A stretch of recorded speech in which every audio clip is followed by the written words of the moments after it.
is the Page Publishing Book Club. How you doing? I'm your host, Alice Stockton Rossini. America still has a race problem, and nowhere is that more evident than in our first book entitled The Unlikely Relationship. It's the story of ER Dr. Michael Starry in South Florida who wanted to help a black child named Willie Bentley learn to read. This true story is recent history, and it details a unique relationship that would last a lifetime.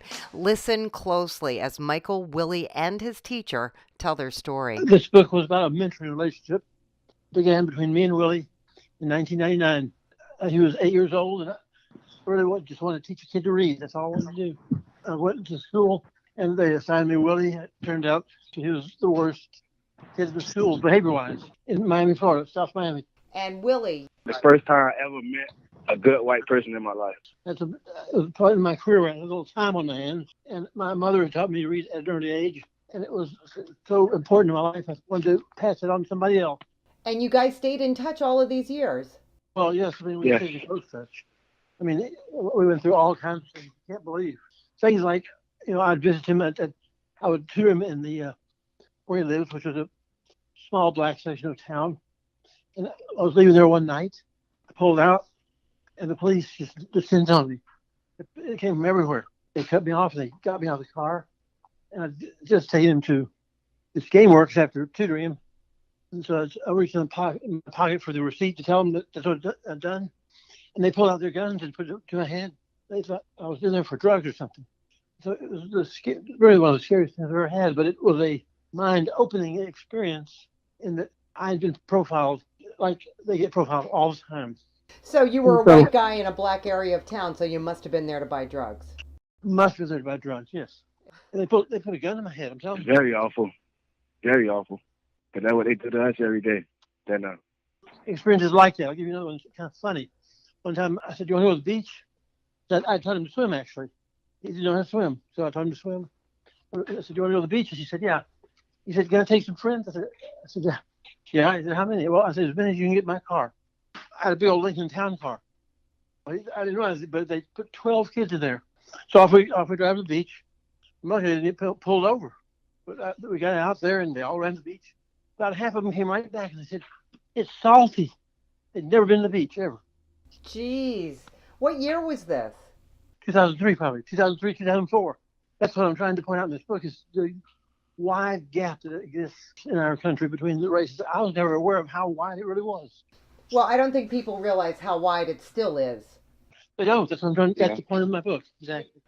Hi, I'm Colette Combs. I was at the school where Willie was at that time, working in a program. And I was one of the persons that was instrumental with Mike to get him into the program that he needed, as he was experiencing some really emotional problems because of his background, because of the neighborhood, the family dynamics. So I work with children with really emotionally disturbed that had different problems, depression, withdrawals, things of that nature. So this really made a difference in Willie's life. Yes, it did. Yes. At that time, absolutely. Right, Willie? He'll tell Mine too. Like, at the age of 15, I lost my mom. And the closest person that was to me was Mike. He was there. He came and got me and told me that my mom passed. I ain't never seen nobody show that type of passion and love to a person that comes from the ghetto. And that night changed my whole life around. But he stuck around even though I gave him hell. Just to earn his trust, and he earned it. Because everybody, all I know from the ghetto, everybody lie to me or tell me something that I need to hear and then don't stick to their word. Right now, I worked it so much. I don't help people a lot. I've been in church. I changed my whole life around. I did bad stuff in my life, and I came back from it, even though I got shot too, by hanging with the wrong friends at the wrong time. What made you tell this story now? We had a little falling out. I was going out of town, and I let Willie stay in my house. Asked him to not have anybody over here, but he did anyway. So I felt very betrayed, and that was my feelings. But we kind of were apart for a little bit. Then Willie called me back, and he apologized a lot, and he said, "Why don't we write a book about our experiences?" I thought that'd be very ironic, because here's this kid I started to teach to read, now I wanted to write a book. I said, "Okay, you write down your experiences, I'll write down mine. We'll publish them side by side." And I didn't change a word of anything he wrote down. And so you can see the difference of the perspectives and the experiences because they're just side by side, our own writings. Well, thanks so much for sharing your experience. It is disturbing that, no matter how far we think we've come as a society, racial prejudice remains a serious problem. Mimi Goldman had a long career as a trauma nurse and a forensics coroner investigator. She kept a journal along the way, and in her book entitled Memoirs of a Trauma Junkie, she gives a shocking insight into what jobs like this entail and the effect it can have on a person's life. I did 22 years as an ER nurse and 4 years as a forensic investigator. So I had a long career. And seeing all the death and trauma that I dealt with on a daily basis, it's not something that humans are meant to experience, and the psychological damage the careers had on my life because I didn't have a balance. I was just working all the time because I loved it so much. I loved my job.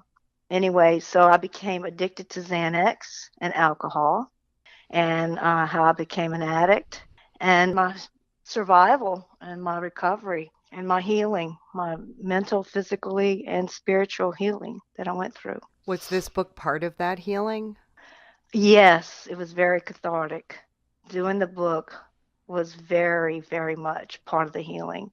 And to this day, when I, read some of the stories, it brings tears to my eyes because it puts me right back, to the experiences.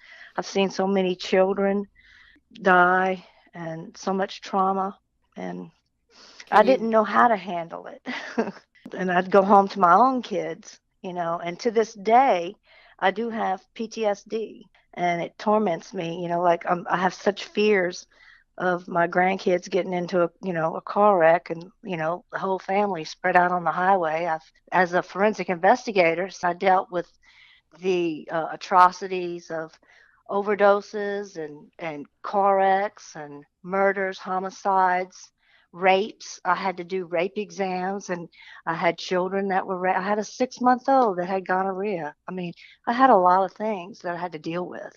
Are there any stories that stand out that you feel are important to share? Well, my favorite story is called football. I never did care for the game. I didn't like my sons playing the game. I never watch it, but dealing with the injuries that the football players have on the field, the high school boys. I have one story, we get that call on the radio, this 16-year-old, he's paralyzed from the neck down. We go to work on him, okay? We do everything, and he's so brave. His parents come in. Immediately when he came in, we started the IV steroids, the big, large dose of steroids on him. And by the time we got him in CAT scan and then got him back to his room, and then all of a sudden he started moving his fingers. His mother said, "Look, he's moving his fingers." And so a few minutes later, he's able to move his arms. Then he's able to move his toes and stuff. And it was like we were just rejoicing because it ended up that he didn't have a C-spine fracture, but he had a spinal cord bruise, which caused the swelling, which caused him to be paralyzed. And so by the time he got to the pediatric intensive care unit, he was moving everything.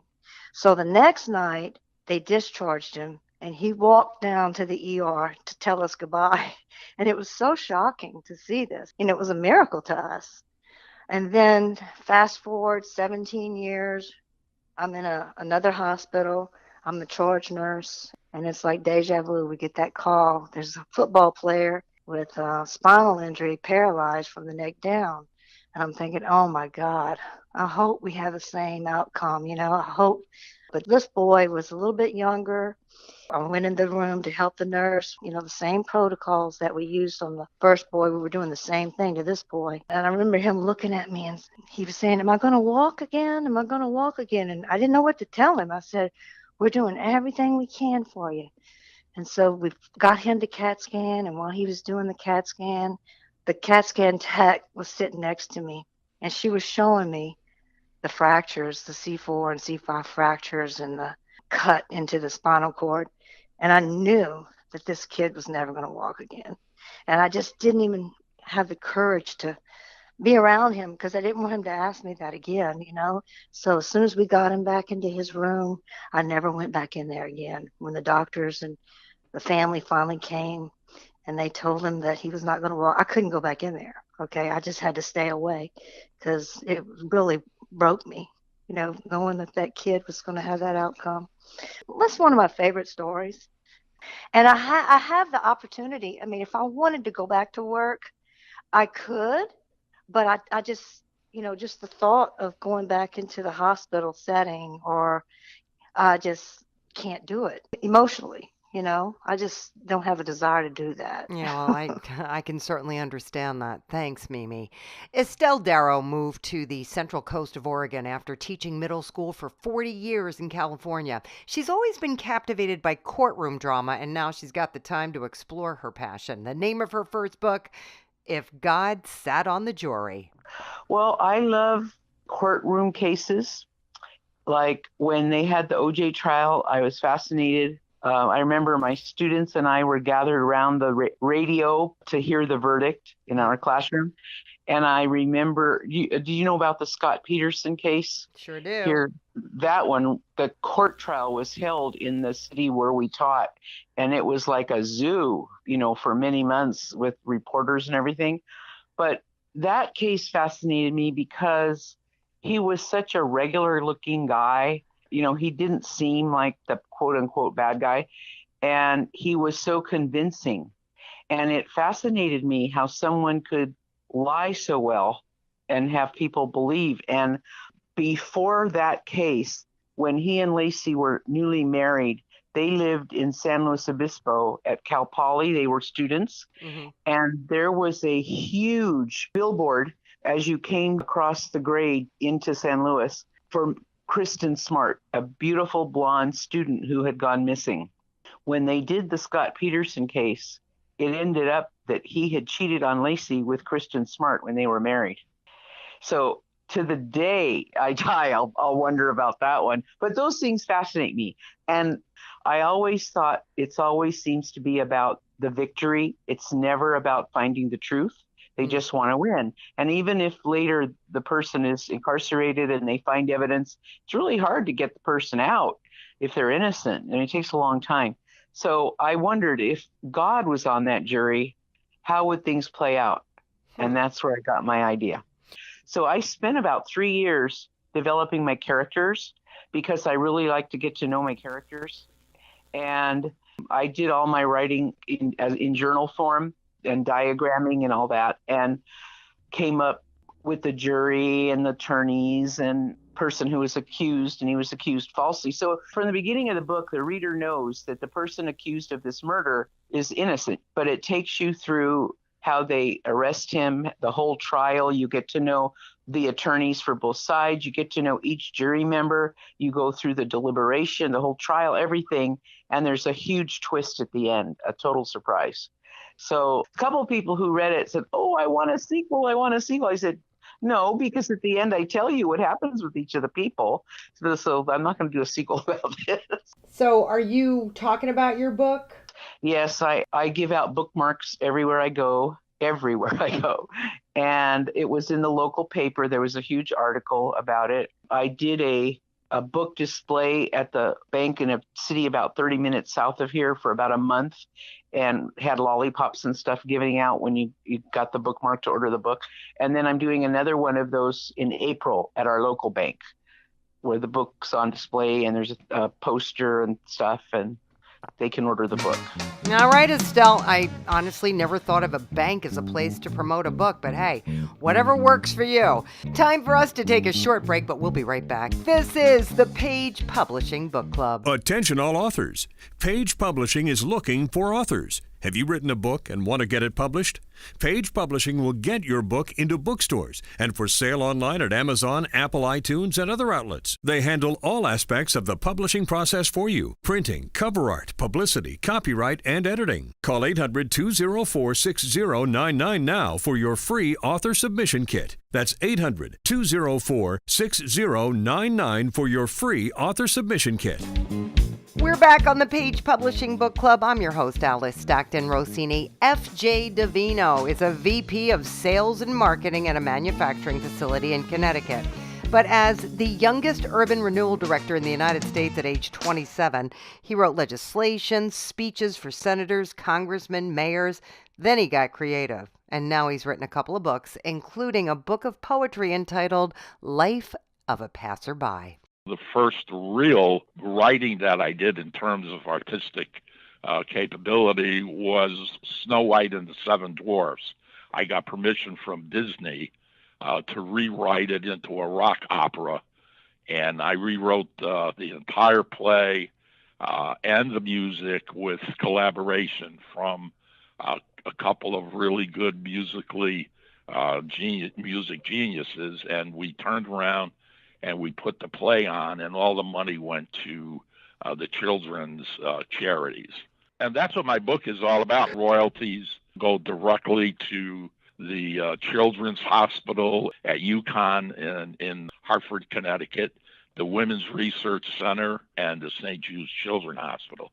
So what are these poems about? It's basically my life, my experiences as a young Italian boy who grew up in a house where there were 3 Italian families living in. My 2 aunts and my grandmother and grandfather raised me.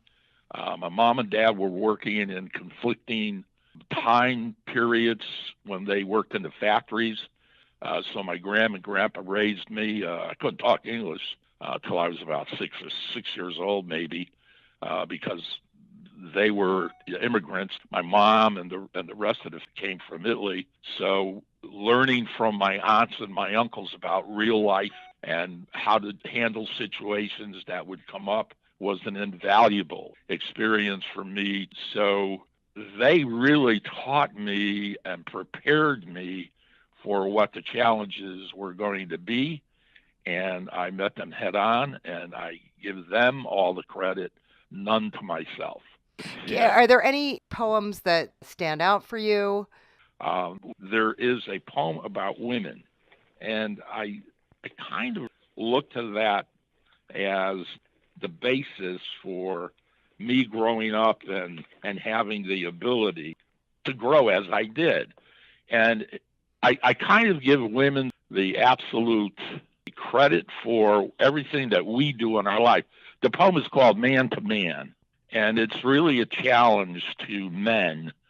I say, I'll bet you $1,000,000 to 1 neither you or I can endure what women go through.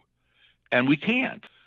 Men lean on women. Men take women at their leisure in terms of having them do the things that we cannot do or we don't want to do.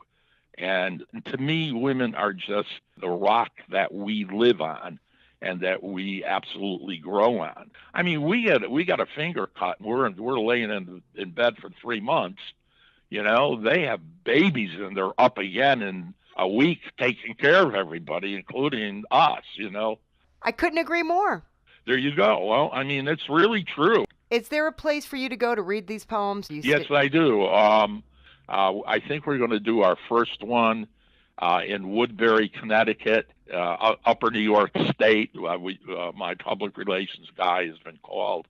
We're setting up appointments and schedules. And I have a reader, and I answer questions, and they read whatever poems people want to hear. Why do you have a reader? I have a reader because let me say it's boring, where a reader can take himself out of the poem and place himself in the situation. And he becomes excited, or she becomes excited about reading the poetry because it gives them some inclination of what the person who wrote it was going through.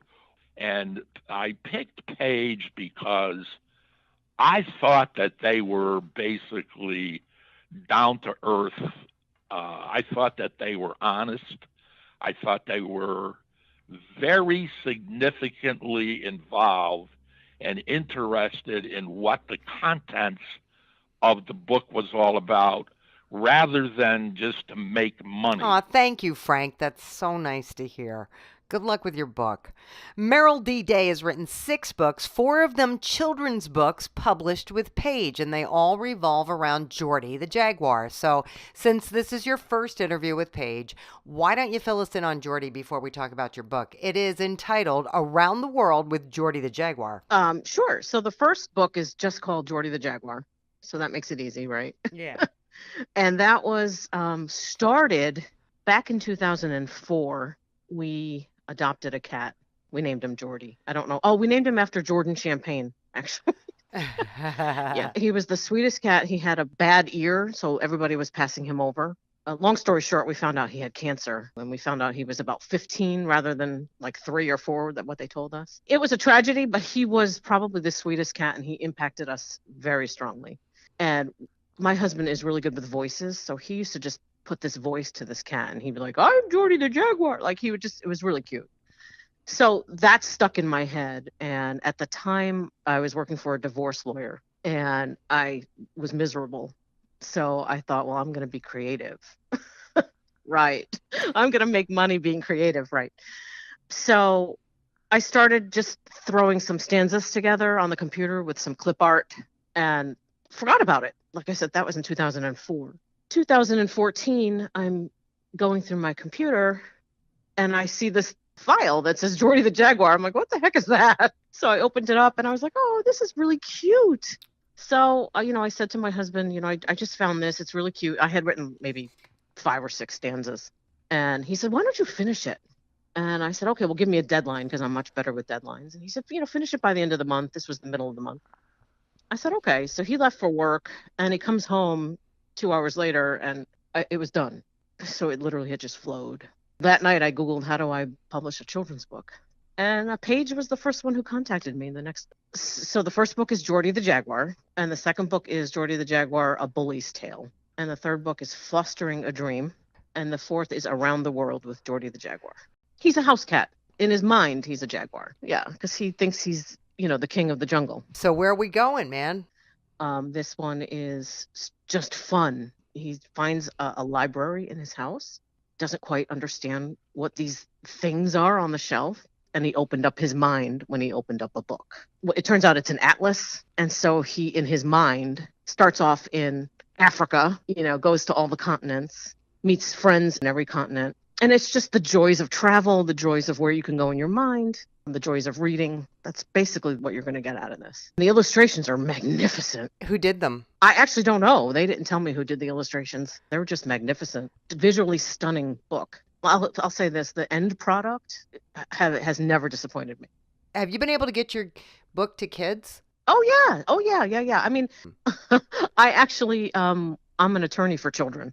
I work with children on a daily basis. In the beginning, I was super aggressive about going to bookstores and signing up for readings. I feel like the first one has paid for itself at least once, maybe twice. The second one actually won an award, Dragonfly Book Award. So that one really flew. And actually, I sold out at Barnes & Noble a couple of times with that book. But the thing with like a Barnes & Noble or whatever, they get excited about you for about 10 seconds. And you know what I mean? And then it's the next, who's the next? What's the next person? So, I mean, I feel like I've done a lot to try and market myself. I've had book parties. I've had book signings. I've had readings. I do market on Facebook. I do market on Twitter. I actually have about 6,000 followers on Twitter, which is pretty amazing. What greater message can you give kids than the beauty of reading? Exactly. I wanted to keep it that simple. Yeah. Go somewhere in your head, and you don't need a device. You don't need a device in your hand. Just open up a book. Yes. Just open up a book. Thank you. Finally, Duncan Wells started working on his idea for a children's book before he retired as an engineer for British Petroleum. He always liked to draw and enjoys nature, hunting, fishing. He put all those interests together and he came up with a book entitled That's One Lucky Duck. That's one lucky duck because even before he's born, a fox comes along and eats all the eggs but one, which is that particular egg. Then she hatches and her travels from the north to the south and then back. She has all these different things that happen and she's lucky every time. She misses being shot or an an animal getting her or whatever. So it's just her adventures and her travels and how lucky she is during those travels. And what's the moral of the story? That she's one lucky duck. She's one lucky duck. Yeah, that's right. But yeah, I don't know where I came up with the idea, but and it showed a lot of about nature and how the ducks migrate to the south, and I thought it'd be something that kids could learn from, and at the same time maybe enjoy. What don't we know about ducks migrating to the south? Just that the dangers that they face, along the way. They look pretty and everything on the water, but there's a lot of dangers they face too. So, including people like me, that hunt and fish and all the different animals that can get them. Oh, have you ever shot a duck? Yes, I have. I do a lot of hunting, but I mean, just like most hunters, we're very conservation minded. I give to Ducks Unlimited and other causes to try to create environments for the ducks to be able to grow and flourish. Do you have any children to read this story to? I have one grandchild, and that's who I dedicated the book to. Let's see, she's a year and a half. And in fact, I put doing this book off for a good while, and it was my son and daughter that pushed me to finally go ahead and finish it and do it and get it published. If it wasn't for them, I probably wouldn't have. Do you want to sell it? Yes, I've been pushing it some, just going to the different places myself, but different, especially the smaller bookstores and stuff, in Houston, Lafayette, Baton Rouge, through the South. I think this book really fits, more down here where a lot of people, we have a lot of marshes and lakes and places to fish and hunt down here. So, could you read to little kids? My wife would be a lot better at that than me, but yeah, I guess I could. But, it's really funny. I just got off the phone with a guy. He wrote a book of poetry, and when he goes out to readings, he takes a reader. First time I ever heard that, but you know what? Not everybody who writes a book necessarily wants to sit in a room full of little kids. So maybe that would be a good project for you and your wife to do. Yeah, that's true. I could do it, but I think she'd be a lot better at it. I just think she's good at doing that kind of stuff. Good enough, Duncan. And that's a wrap for the Page Publishing Book Club. I'm Alice Stockton Rossini. Catch you next time on 710 WOR.